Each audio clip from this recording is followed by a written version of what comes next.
네, 오늘 히브리서 강의 9번째 시간입니다. 약함에 대한 말씀입니다. 설교 제목 약한 게 자랑일까? 네, 이런 주제인데요. 예수님의 이 산상수훈 여러분 많이 알고 계시죠? 교회 안 다니시는 분들도 한두 번씩은 다 들어보신 예수님의 산상수훈. 그 중에서도 누구든지 내 오른뺨을 치거든 왼편도 돌려대라, 그런 유명한 말씀이 있습니다. 그런데 여러분 어떻게 생각하십니까? 우리들의 실제 삶 속에서 그렇게 살 수 있을까요? 누가 나를 그냥 다짜고짜 그냥 따귀를 때렸습니다. 내가 뭐 잘못한 것도 없는데. 그럼 여러분 거기서 또 한 대를 또 맞으시겠습니까? 그렇게 살기가 여러분 쉬운 것 같아요? 어떤 것 같습니까? 상식적으로는 그게 좀 불가능하죠. 누가 나에게 폭력을 행사를 하면 일단 정당방위를 하든지 아니면 경찰에 신고를 해서 그런 사람들은 정말 정신을 차리도록 아주 따끔하게 이렇게 본때를 보여줘야 된다. 이게 상식이죠. 또 어떤 기독교인들은요, 이렇게 생각을 하세요. 우리 기독교인들이 말이야, 세상에서 이렇게 정당하게 대항도 하지 않고 이렇게 용기 있게 행동을 하지 못하니까 우리 예수 믿는 사람들 아주 우습게 알고 나약한 존재로 알고 그렇게 하는 거가 아니겠느냐. 우리 크리스찬들도 세상에서 좀 이렇게 당하기만 하면 안 된다, 이런 생각을 하고 계십니다. 자, 이 주제와 관련해서 두 가지 영화를 좀 소개를 드리고 싶습니다. 첫 번째 영화는 그 OST 음악이 엄청나게 참 아름다운 더 미션이라고 하는 그런 영화입니다.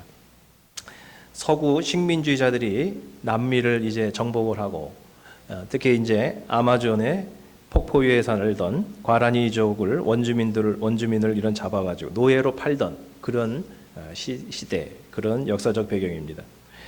자, 거기서 이 노예 상인 멘도사가 회개하고 선교사가 됩니다. 그리고 제레미야라고 하는 선교사와 함께 그 과라니족을 선교를 하고 도와주고 있습니다. 자, 그런데 서구의 군인들이 끊임없이 이제 공격을 해 들어옵니다. 자, 그럴 때 견디다 못해 그 멘도사는 무력으로 대항을 하려고 합니다. 왜냐하면 총을 잘 쏘는 사람이니까. 그러니까 원주민들을 훈련시켜서 우리들 이 정당방위를 해야 된다. 제레미야는 그러면 안 된다. 결국은 그 군사력을 이길 수 없다. 결국은 다 죽는다. 자, 그렇게 해서 서로 의견이 충돌됐는데 멘도사는 결국 저항을 했고 제레미야는 군인들 앞에서 총탄 앞에서 십자가를 앞에 들고 행진을 합니다. 원주민들과 함께. 그래서 결국은 이제 순교를 하게 된다는 그런 이야기입니다. 자, 반면 또 하나의 그 실화, 또 하나의 그 실사 영화가 있는데 머신건 프리처라고 하는 현대 영화가 있습니다. 남아프리카,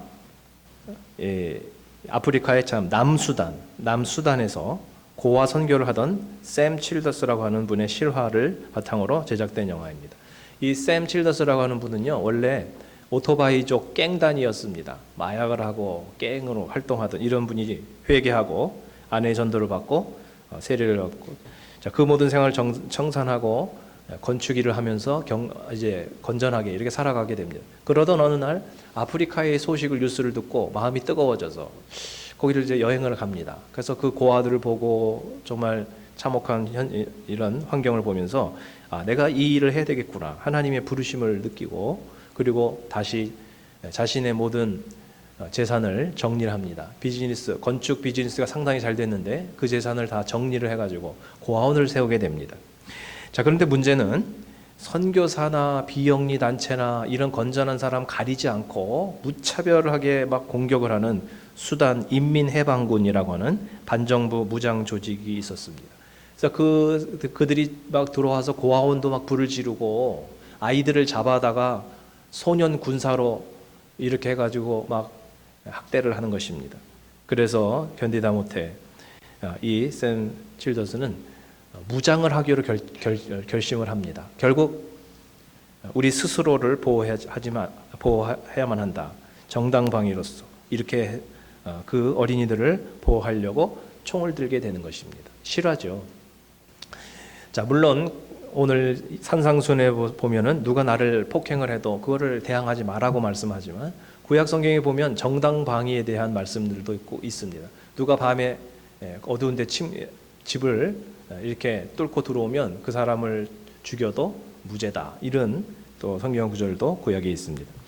자, 이런 상황 속에서 지금까지 샘 칠더스는 수만 명의 어린이들을 보호를 해서 지금 안전한 곳으로 보냈고 그곳에서 여러 가지 교육을 하고 직업 교육을 시켜서 너희들은 이렇게 정말 반정부 이런 무장 조직에 들어가지 말고 건전한 직업을 갖고 이제 앞으로 살아라. 이렇게 아이들을 교육을 하고 있습니다. 자, 여러분이 만일에 선교사라면 그런 상황에 처했다면 부당한 사람들이 무력으로 정말 선한 사람들을 공격한다고 할 때 여러분은 과연 어떻게 행동을 하시겠습니까? 참 어려운 질문 같습니다. 저도 생각을 해봤습니다. 과연 나는 어떨까? 비폭력으로 예수님의 산상수훈처럼 그렇게 끝까지 용서하면서 대항하지 않으면서 정말 화내지 않고 저항하지 않으면서 그렇게 살아야 될 것 같은 마음도 한편 있으면서도 한편으로는 의분이 일어나는 거죠. 아, 그렇지. 저런 사람들은 말이 통하지 않은 사람들이지. 저 같아도 총을 잡았을 것 같은 그런 생각도 또 있습니다. 자, 이 두 가지 정말 어려운 문제인데 기독교는 아무래도 사랑의 종교이기 때문에 양보하고 인내하는 모습이 세상 사람들에게 비춰지게 됩니다. 좋은 모습으로 비춰질 때도 있지만 세상 사람들이 볼 때에 우리 예수 믿는 사람들, 교회 다니는 사람들을 상당히 나약하게 이렇게 보는 것이 사실입니다. 프리드리히 니체라는 무신론 철학자는 이렇게 기독교를 비판한 적이 있습니다. 자, 기독교의 가치관은 반인간적이며 또 삶에 적대적인 것이다. 따라서 예수교는 노예 근성의 소유자들, 나약한 자들, 그리고 무능한 자들에게나 적합한 것이다. 이렇게 이야기를 한 적이 있습니다. 신은 죽었다. 이렇게 무신론 철학자니까 이렇게 글을 썼습니다. 한마디로 종교라는 것은 아편이다. 공산주의자들처럼. 인간이 나약하기 때문에 그 나약함을 뭔가 좀 이제 커버하기 위해서 그래서 신을 만들었고 신에게 의지하는 거다. 강한 사람은 신이 필요 없다. 정신이 강하고 내면이 강한 사람은 그렇게 도피하지 않는다. 뭔가 이런 주장을 한 것이죠. 자, 각 사람들에게 자기만의 약점이 있다는 것은 사실입니다. 그러나 사도 바울은 자신의 약함을 부끄럽게 여기지를 않았습니다. 오히려 그것을 떳떳하게 드러냈습니다. 자랑을 했습니다. 자, 한번 성경 구절을 보겠습니다. 고린도후서 11장 30절 한번 읽어보세요. 시작. 내가 부득불 자랑할진대 내가 약한 것을 자랑하리라. 네. 세상 사람들은 자신의 강함을 자랑하고요, 자신의 소유를 자랑하고 능력을 자랑합니다.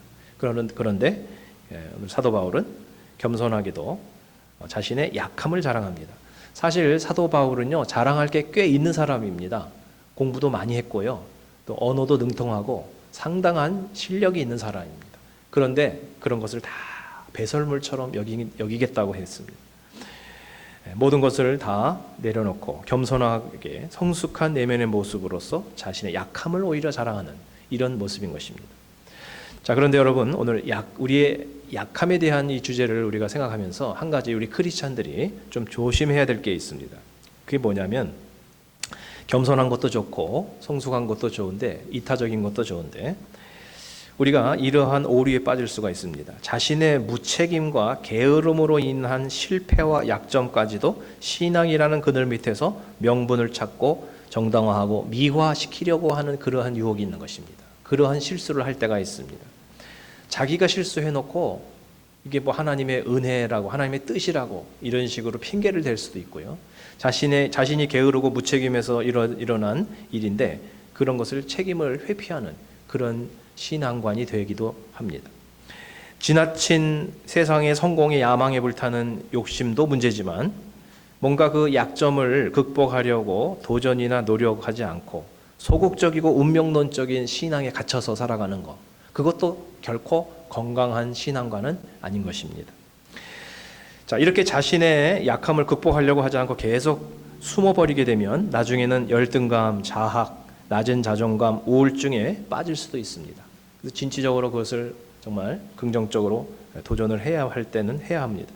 자, 그럼 사도 바울이 자신의 약함을 자랑하겠다라고 하는 그 진짜 의미는 무엇일까요? 왜 자신의 약함을 이렇게 숨기지 않고 떳떳하게 드러내고 자랑을 했을까요? 자, 그 해답이 고린도후서 12장 9절에 나오고 있습니다. 자, 한번 다 같이 읽어보시겠습니다. 나에게 이르시기를 내 은혜가 내게 족하도다. 이는 내 능력이 약한 데서 온전하여짐이라 하신지라. 그러므로 도리어 크게 기뻐함으로 나의 여러 약한 것들에 대하여 자랑하리니 이는 그리스도의 능력이 내게 머물게 하려 함이라. 네, 이 상황은 사도 바울이 상당히 그 고질적인 질병이 있었는데요. 사도 바울이 아무리 기도를 해도 3번을 특별히 정말 기도를 해도 하나님이 고쳐주시질 않는 거죠. 기도 응답이 안 되는 겁니다. 그러면서 네가 그 병을 그냥 짊어지고 고침받지 않고 그냥 살아가는 것이 그게 은혜다는 것입니다. 자, 이러면서 약할 때 강함이 되시는, 약함 가운데 주시는 하나님의 능력, 자, 이것을 이야기를 하고 있습니다. 자, 우리가 크리스찬들이 어떤 문제를 놓고 기도할 때 여러분 100% 다 응답 받는 건 아닙니다.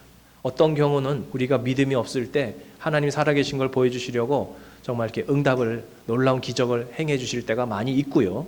어떤 거는요, 그게 응답되지 않는 채 우리가 살아가야 할 때도 있습니다. 지금 사도 바울이 그런 약함을 그저 안고 살아가고 있는 것입니다. 육신의 약함을 이야기하고 있습니다. 약함 자체가 좋다는 것은 아닙니다. 하나님의 강함으로 인도해 주기 때문에 그 약함이 좋다는 것입니다. 자, 왜냐하면 인간이 스스로 강하다고 자만을 할 때는요, 결코 이 하나님의 능력을 찾지도 않고 의지하지도 않기 때문에 그렇습니다. 자, 그래서 우리들이 이 세상을 살아가면서 경험하는 육신의 약함, 여러 가지 인간의 약점들, 그거 자체가 좋을 리는 없습니다. 하지만 그 약함 때문에 겸손해지고요, 그 약함 때문에 기도하게 되고요, 그 문제 때문에, 해결되지 않는 그 문제 때문에 하나님을 더 의지하게 만들고 있다면 여러분, 그것도 은혜인 줄로 믿습니다. 그것이 정말 자랑할 만한 일이라고 그렇게 생각을 합니다. 자, 그럼 자신의 약함, 어두운 면에 숨어버리는 이런 소극적인 신앙과 그 약함을 적극적으로 하나님의 능력으로 변화시키는 이런 신앙과의 차이가 어디 있을까요? 겉으로 볼 때는 비슷해 보여요. 둘 다 겸손하고 이렇게 드러내지 않습니다. 그런데 뭔가 소극적이고 이렇게 현실을 도피하는 그런 신앙관과 그 다음에 실제적으로 이것을 정말 삶을 변화시키는 이런 신앙관의 이 차이가 어디 있느냐면, 자, 한번 본문을 찾아보시기 바랍니다. 15절을 세 번역으로 보니까 우리의 대제사장은 우리의 연약함을 동정하지 못하시는 분이 아닙니다 그랬습니다. 자, 히브리서 말씀 역시 우리의 약함을 먼저 인정을 하고요. 그 다음 구절이 중요한데요. 16절, 그러므로 우리는 긍휼하심을 받고 때를 따라 돕는 은혜를 얻기 위하여 은혜의 보좌 앞에 담대히 나아갈 것이니라 그랬습니다. 이게 참 중요한 것입니다.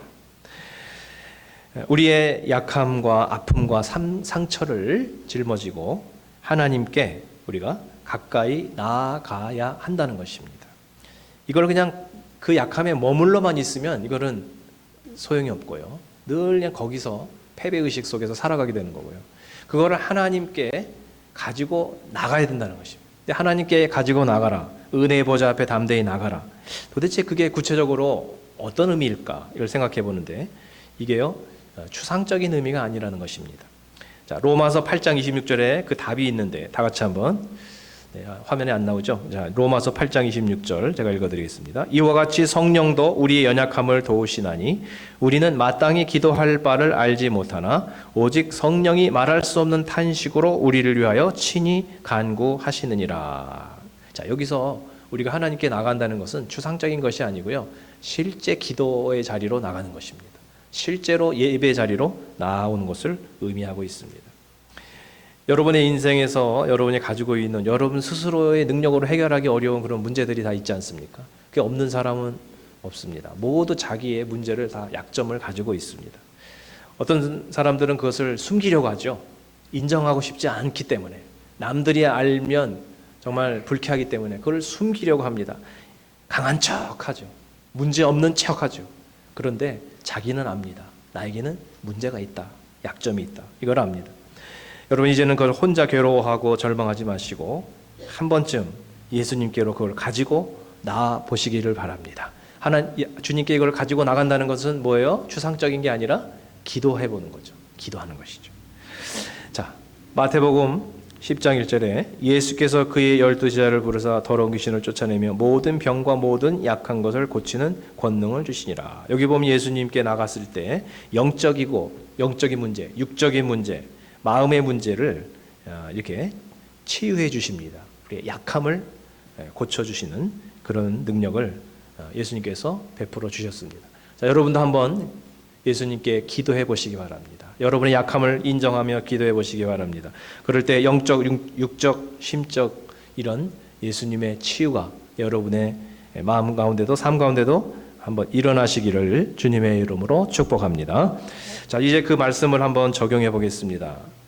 여러분 중에는 그런 소원은 나도 조금 있는데 그러나 실제로 기도하는 것은 여전히 어렵던데요. 이렇게 생각하시는 분이 있습니다. 맞습니다. 기도는 결코 쉬운 게 아니죠. 왜냐하면 우리 인간의 본성은 편안한 걸 좋아하고요. 노는 걸 좋아합니다. 노는 거 싫어하는 분 없죠. 다 노는 걸 좋아하고 편안한 걸 좋아합니다. 그게 정상입니다. 그리고 이 세상은 점점 더 복잡해지고 점점 더 바빠집니다. 그래서 기도하기가 점점 더 어려워지는 것입니다. 어떤 분들은 지금은 너무 바쁘고 하는 일이 있으니 제가 나중에 조금 한가해지면 그때 예배도 나오고 기도 생활도 좀 하겠다고 그러시는 분들이 있는데요. 그게 절대로 안 됩니다. 왜냐하면 세상은 점점 바빠집니다. 한가할 데가 없어요. 그래서 이제 은퇴하면은 뭐 시간이 한가할 것 같지 은퇴하셔도 바쁘시더라고요. 백수가 과로사 한다 그러잖아요. 그러니까 이게 아무 일도 없는 것 같지만요. 계속 바쁜 게 인생입니다. 자, 그렇기 때문에 여러분 한가할 때 기도한다. 이거는 말이 안 됩니다. 점점 더 여러분 어려워지게 됩니다. 자, 그래서 마가복음 14장 38절에 보면 시험에 들지 않게 깨어 있어 기도하라. 마음에는 원이로되 육신이 약하도다. 예수님이 그러셨습니다. 예수님께서도 여러분이 얼마나 피곤한 삶을 살아가고 있는지 다 아세요. 그리고 정말 하나님께서도 우리 여러분들의 육신의 한계를 다 이해하십니다. 우리가 얼마나 정말 육신적으로 연약한지 다 이해를 해 주십니다. 자, 그런데 오늘 중요한 사실은요. 15절에 보니까 예수님도 우리와 똑같이 육신적으로 한계 가운데, 연약함 가운데 계셨다라고 하는 사실입니다. 예수님도 우리와 똑같이 시험을 받으셨는데 그런데 죄는 없으시니라 승리하셨습니다. 그렇기 때문에 우리가 연약해서 안 되는 거를 예수님이 야단치시기보다는 이해를 하세요. 기도가 참 어렵지. 기도하려고 그러는데 기도가 잘 안 되지. 새벽에 일어나려고 그러는데 잘 못 일어나겠지. 다 알아. 이해는 해주세요. 이해는 하십니다. 그러나 예수님은 승리하셨다는 것입니다. 그러면 예수님도 연약함 가운데 승리하셨다면 그 비결이 뭘까? 자, 그 비결이 무엇이냐? 기도가 잘 되든 잘 안 되든 상관없이 예수님은 정기적인 기도 시간과 장소를 정하셨다라고 하는 그 사실입니다. 그게 비결이에요.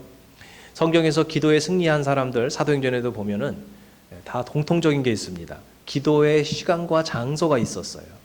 베드로도 그랬고 사도 바울도 그랬고 어느 지역을 갔을 때 제일 먼저 찾은 게 뭐냐면 기도처를 찾습니다.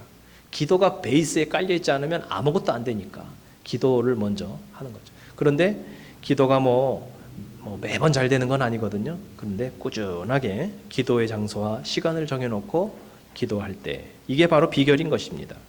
여러분들도 오늘 연약함을 극복하기 위해서 기도의 자리로 오늘 나가라 그 얘기를 듣고 그래 나도 한번 기도해볼까? 그런데요 기도가 어렵죠. 기도를 잘하려고 너무 그렇게 생각하지 마시고요. 그냥 기도의 시간과 기도의 자리를 한번 정해놓고 꾸준히 한번 해보시기 바랍니다. 5분도 좋고 10분도 좋습니다.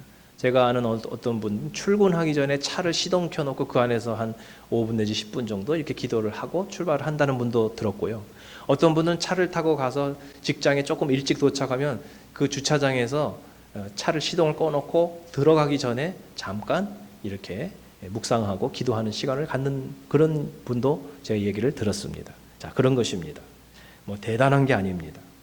자, 마지막으로 16절에 보면 그래서 은혜의 보좌 앞에 담대히 나갈 것이니라 했는데 이 담대히라고 하는 그리스 단어는 파레시아인데 이게 원어를 이렇게 분석해 보니까 복잡하게 말하지 않고 단순하게, 우직하게, 공개적으로 말하는 것을 의미하고 있습니다. 어떻게 한다고요? 담대하게라고 하는 것은 단순, 우직, 그 다음에 이렇게 공개적으로 그냥 선포하는 거죠. 그런 걸 의미하고 있습니다. 그래서 기도는요, 복잡한 분은 잘 못해요. 그냥 뭐 이론이 어떻고 그게 중요한 게 아니라 그냥 하는 게 중요하거든요. 그래서 복잡하게 생각하면요, 이유도 많고 기도를 하기가 어렵습니다. 기도라고 하는 것은 그냥 단순하고 우직하고 꾸준하게 하는 거죠. 잘하든 못하든 중요한 게 아니라 꾸준하게 그냥 하는 겁니다. 그 시간에 그 자리에 있으면 결국은 기도에 성공하게 될 것입니다. 자, 여러분들도 여러분의 연약함을 혼자서만 고민하지 마시고 이제 한번 예수님께 가지고 나가서 그걸 한번 기도의 자리로 가지고 나가서 한번 해 보시기 바랍니다.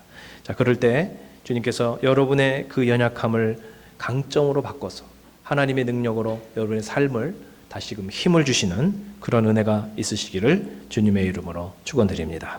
기도하겠습니다. 잠시 한번 우리 같이 기도하실 때 오늘 그렇게 한번 주님 앞에 고백해 보시기 바랍니다. 수많은 사람들이 예수님께 나아가서 고침을 받았는데 주여 저도 그와 같은 은혜를 주시옵소서. 저의 삶에 말 못할 연약함이 있습니다. 내 능력을 믿고 살아왔는데 이제 내 힘으로 해결되지 않는 부분들이 너무나도 많이 있습니다. 주여 이 모든 것을 오늘 주님 앞에 기도드립니다. 저의 연약함을 고쳐 주옵소서. 우리 한번 다 같이 통성으로 기도